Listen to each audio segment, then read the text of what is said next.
Hello, friends. Hope you are doing well. I hope you are ready to send your passport to VFS Canada. Now it's time to fill up your Courier SMS request form. Many of you have queries what are the things you need to fill up and whether you need to opt for SMS. So I will show you what are the things you need to fill up in this form. Now the first thing is date. Now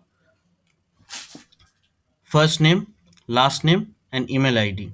So you have to put in your email ID that you have used earlier for all the booking and visa related things. Now flat number and floor.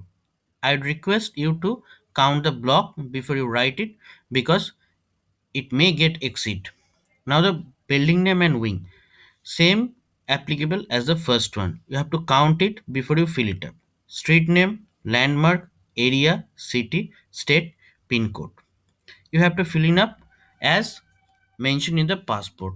Now the third point, in case this is not a not non-serviceable location, you have to put a consent that the passport will be picked up from a different blue dot location. Now SMS yes or no. I would request you to select no because you don't have to worry about the SMS. You can easily track your consignment using the AWB number and you will get update from the blue dot site itself.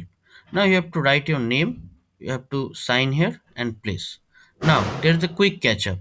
If you have any kid who is not able to write, then what are the things you need to fill up? In that case, you have to fill up everything same.